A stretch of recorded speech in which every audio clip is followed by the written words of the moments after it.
সন্দীপ রঞ্জন বর্ষী আছেন, তার সাথে মাখন তো রয়েছেন, হাইদার সাহেব সহ সবাই এখানে উপস্থিত আছেন।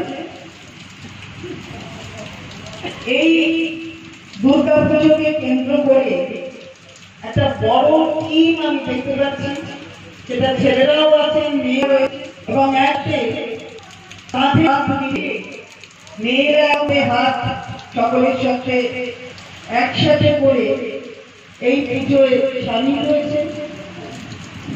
যে কথা আমার আগে বক্তারা বলেছেন আমি শুনছিলাম, যে পুজো একটা দৃষ্টান্ত স্থাপন করে মায়ের কাছে আসা চাই, কারণ পুজো সেখানে কি কোনো ধর্মের ভেদাভেদ থাকতে পারে, সেখানে কি কোনো সম্প্রদায়ের ভেদাভেদ থাকতে পারে, সেখানে কি কোনো শ্রেণীর ভেদাভেদ থাকতে পারে?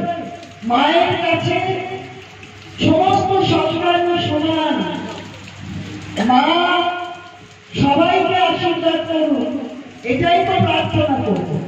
আমরা যখন বলবো ইয়া দেবী সর্বভূতেষু মাতৃরূপেণ সংস্থিতা নমস্তেশ্বৈ নমস্তেশ্বৈ নমস্তেশ্বৈ নমো নমঃ, তখন কি বলবো যে খালি একটা ধর্মের জন্য তুমি মা হও আর বাকিদের জন্য মা হয়েও না?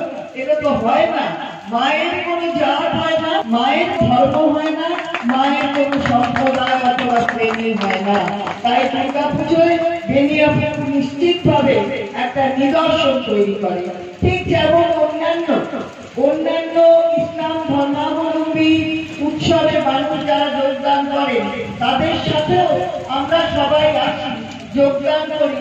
ইসলাম ধর্ম কখনো বলে দেয় না যে শুধুমাত্র যারা ওই ধর্ম পালন করে তারাই আল্লাহর কাছাকাছি যাক, আল্লাহর আশীর্বাদ পাক। এটা কিন্তু নয়, এটা কিন্তু এই বেনিয়াপুর প্রমাণ করে দিয়েছে।